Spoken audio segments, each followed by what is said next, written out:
হাজার টাকা পায়। এখন এই লোক তো আর টাকা দেয় না, ঘুরাইতেছে।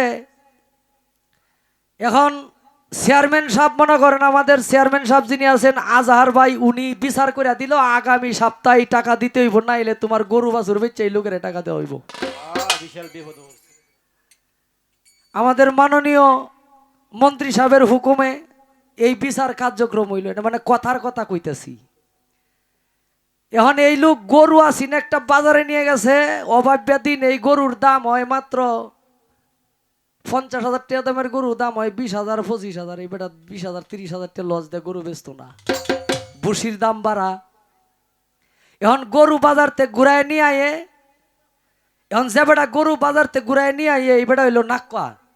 নাক্কা কথা কোন এলাকার মাঝে ভাই কেমন আনেন কয় না এমনে। এখন এই লোক হইলো নাক্কা, গরু বাজার থেকে ঘুরায় আনেন আবার কিনে নিয়ে আসেন, মাইনসে কিন্তু কালি কব এ ভাই কত কত কত হইছে কত হইছে। হ্যাঁ,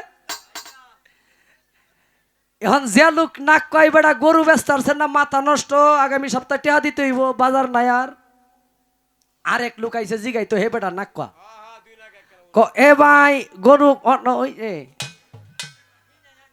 যে বেড়া নাক বেশি কথা কয় না, যে বেড়া নাক্কা এই বেড়া কইতেছে কয় আমি গরু ব্যস্ত আসছি না, মাথা আমার এদিক দিয়ে নষ্ট, 2 দিন পরে টাকা দিতে হইব ভাওনাদার রে, চেয়ারম্যান সাহেবের অর্ডার, নাইলে তো আমার বাড়ি ঘর বেচবো। আর হে আইসে আমারে বেঙ্গাইতো। হে যে নাক ক হে জানে না, হে নাক ক হেও জানে না। ক এই মিয়া গরু অন নিগাই নি কনা কন্যা কে অন যে বেড়া গরু লাই বেড়া তো সেচ্ছে গরু অত তোর বাইরে গেছি কাকা।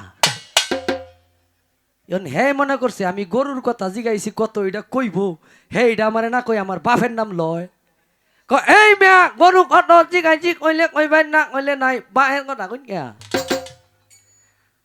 এই দুইটাই লাগছে মারামারি, কো আমারে বেঙ্গা, হেডা কো আমারে বেঙ্গা। আরেক লোক আইছে ফিরাই তো হেডাও না কো এ ভাই মারুন, কারণ মারামারি করন যাইতো না বাজারও। এখন এই দুইটাই কইতেছে আমরা দুইটারে তো হেই বেঙ্গাই তো আইছে, আগে এইটারে বাউ করে লো, পরে তরে দেখতাছি। হ্যাঁ আবার এই দুইটারে চিনে, হ্যাঁ বুঝাল চেহারা ফিট না দিব। এ ভাই আরন আরন আপনিও যেটা হেও এইটা আমিও এইটা, মারামারি করন যেত না। সম্পাদবান আমনেও যেটা, আজকে যার স্মরণে অনুষ্ঠান, তাদের সাথে আপনার ব্যক্তিগত সম্পর্ক ভালো, এই কারণে আপনি আসছেন। আমার সাথেও ব্যক্তিগত সম্পর্ক ভালো, এই কারণে আসছি। তো এখানে পক্ষ বিপক্ষ আগে ছিলাম না, কিন্তু এখন হইছি। কোন জায়গায় হইছি? এই যে এখন হইছি। আমি হইলাম শরীয়তের আলেম আর হে হইল মারিফতের ফকির। আজকে ঢাকা থেকে আসছে আমাদের এলাকার মধ্যে, কোনো কিছু তো রাখতেইব নাকি। হ্যাঁ, চেষ্টা করবো আগে পালায় একটি গান।